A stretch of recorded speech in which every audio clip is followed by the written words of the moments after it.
This is about Amazon. So I want to just rewind back the clocks a little bit just so you guys understand the full story about it.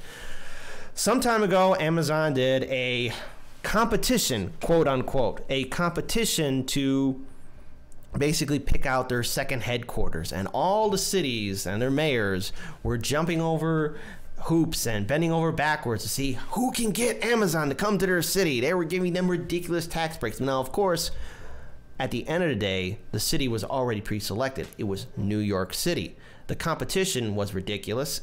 It was already pointless to even any city to try. They were already going to pick Amazon. So, I mean, I was in New York. Thank you for that correction. Yeah, apologies for that. So now grassroots activists and community organizers stepped up to basically get Amazon out of their community. And Amazon's now packing up, and there's so many centrists and conservatives that are, or at least in the establishment, that are vocal, and they're like, Amazon's leaving because these grassroots organizers are leaving. And and Amazon said, we are disappointed to have reached this conclusion. We love New York. Its incomparable dynamism, people and culture, and particularly the community of Long Island City, where we have gotten to know so many optimistic, forward-leaning community leaders, small business owners, and residents. There are currently over 5,000 employees in Brooklyn, Manhattan, Staten Island, and we plan to continue growing these teams. And so Amazon is leaving because of a grassroots organization group. But the thing is, this grassroots organization group, the reason why they won is because they brought on a serious case of the ridiculous tax benefits that Amazon was getting, and the burden was going to be put on the average New Yorker. New Yorkers were going to pay for Amazon to be there. And Amazon, like compared to all the other cities, they were going to get a ridiculous tax break. And so now they're leaving. And it's interesting to note how the media is spinning this. They're attacking these community organizers that got a huge win over Goliath.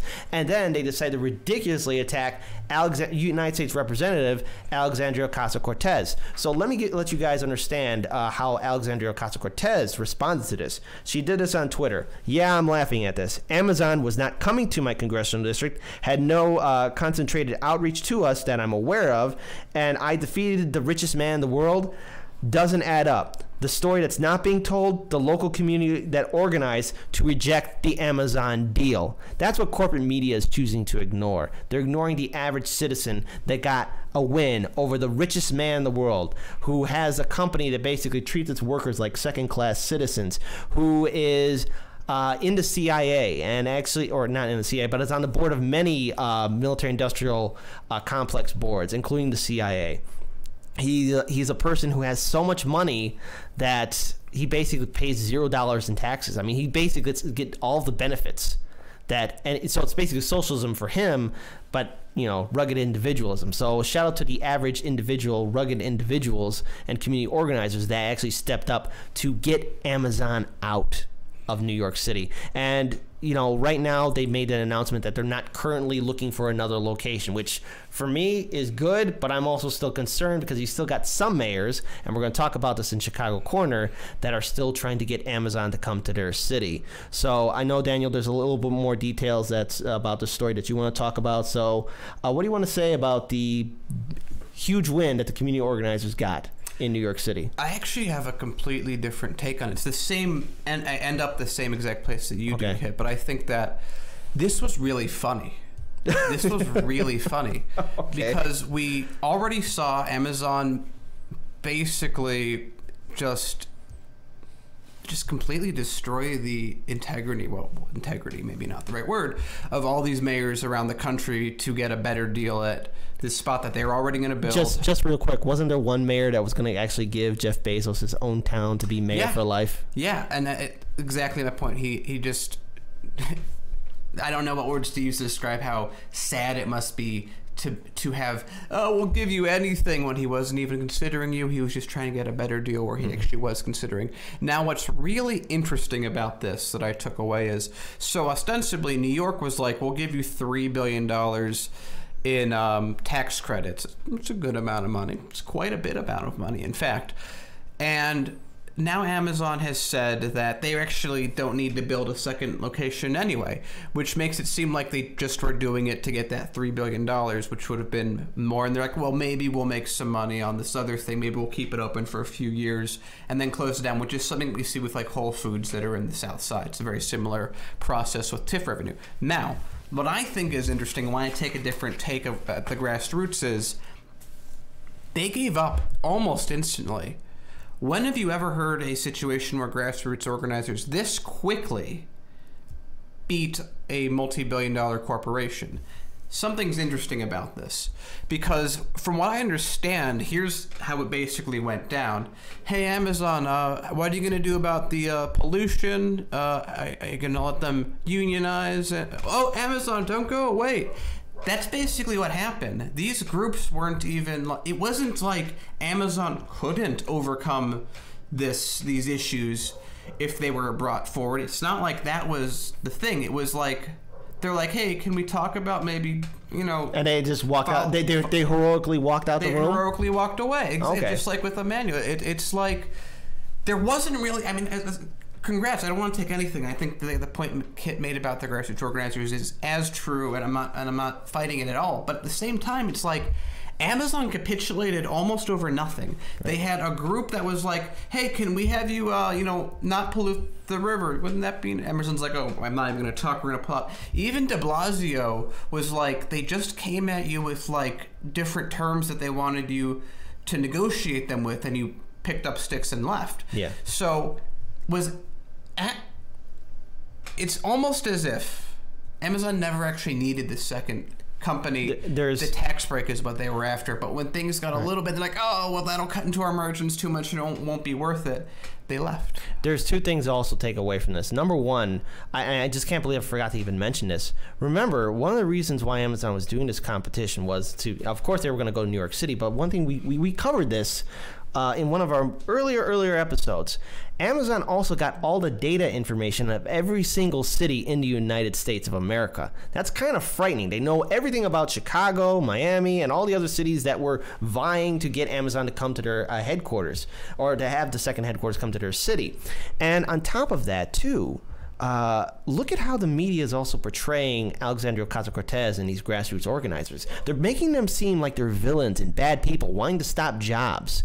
Well, you know, if that was the case, well, Amazon has all the resources in the world to really win this fight. Yeah. They had everything. And let's not forget that ridiculous, I know it's a little off topic, but that ridiculous Saturday Night Live skit where they had Jeff Bezos, or an actor portraying Jeff Bezos, poking fun at Trump and everything else. Jeff Bezos is a multi-billion-dollar man. He's the richest man in the world, and he's able to keep on his mask better than Trump. At least with Trump, he's honest. You know where he stands with the crap that he's giving you. With somebody like Jeff Bezos, he treats his workers like crap. All right, they're not giving livable wages, and he made every single mayor in the city of Chicago, in the United States, look like 5-year-olds begging for just a chance for him to acknowledge them. And we need to really now start having a conversation about dealing with these multinational corporations, these monopolies that have such control over our political system. This goes back to the same thing with money in politics. We got to remember that this system that we have needs to be changed drastically. And I also want to bring out another important note too. And this was an article that just came out, and but Amazon did give an outreach to Alexandria Ocasio-Cortez to check out one of their facilities, because she has mentioned in the past that, you know, Amazon treats its workers like, you know, second-class citizens. It's very fascinating that they gave that offer to her, when in fact the same Washington Post that is owned by Jeff Bezos has done nothing but constant negative articles on Tulsi Gabbard and all the other progressive politicians in the United States. And let's not forget, it was the same Washington Post that did 16 negative articles about Bernie Sanders in one day. It seems like right now they're grasping at straws, and maybe there's something wrong happening at Amazon that we don't know about. Because, again, Daniel is correct. They have the resources to really challenge these grassroots organizers, and they upped and left. Something is wrong here, and I think it requires a little bit more investigation. Will corporate media do that? No, they're going to demonize the grassroots organizers and AOC. So it's up to independent media to do the job. So I want to make a final comment on this, because it's very odd that they would just throw away $3 billion without even a fight. Again, it's like, I can't think the last time that a corporation gave up that quickly over anything. I mean, when we covered the Dakota Access Pipeline way back when that was happening, they were fighting tooth and nail just to have the privilege of shooting protesters' arms off with flashbangs and then blame it on the protesters. So what's happening now? Maybe this is me being a little optimistic on this, but, and this even goes to AOC, it feels like even though we have the richest man in the world doing this, we have all these things in the country, it really does feel like we're starting to win. Maybe not starting to win. There's cracks in the armor. Yes, that's exactly what I'm trying to get at.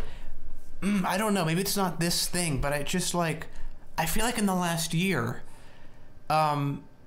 things are changing in terms of how things play out. There's a certain way that they used to play out, which was the corporations got exactly what they wanted all the time.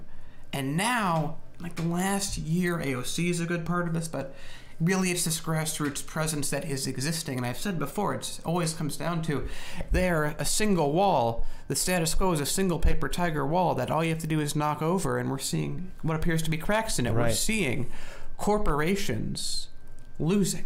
Right. We're seeing them being pushed back. I'm not saying that they're losing in every respect, and I'm not saying that they aren't winning most of the time, but they're winning less, and it's harder for them to win when they do this. The politicians they bought are viewed in less regard, and people are coming up that understand the value of getting at someone that's not connected to corruption doing this. I got to give 2 shout outs on our chat right now. Okay, so first, Carmos, hey, good seeing you, buddy. Huge shout out to you. He said the ladies of The View were annoyed that they didn't get any lovely gentrification. One asked about the people who lose their homes, but nobody cared. So, I mean, what do you expect from neoliberal television? No, they're only going to promote the same status quo. This is the same channel or the show, The View, that told AOC to sit down. Well, Alexandria Ocasio-Cortez is not going to sit down, and corporate media was so dumb they didn't even do their research to check out what district she represented. So again, that's neoliberal television. And another thing too, Spark Iskra. I'm from Seattle. The reason for their behavior is that Amazon is a cult, and they want absolute acceptance for their message without challenge. They've been exposed, so they are going to any. So they are going to any town. So, all right, that is a very interesting analogy. And if you have any other information on Amazon and their dealings in Seattle, I know that since their headquarters there, home ownership and owning or renting an apartment is ridiculous. Like, it's become unaffordable to live in that city. So it's just interesting to see that Amazon is actually buckling away. Maybe they can't handle East Coasterners pushing them around. Hey, did you like that video? Well, hit the subscribe button, hit that bell notification, hit that thumbs up icon, so that way you know when we upload more content to the Hardlens Media YouTube channel. So Daniel, what else can we do to really put everything into this? Well, we've invested everything we have into this company, so you can help us out by going to our Patreon page and giving us the equivalent of going to Starbucks once a day, which I think is about $50. Please help us out. We want to build more and grow. We will see you in the next video.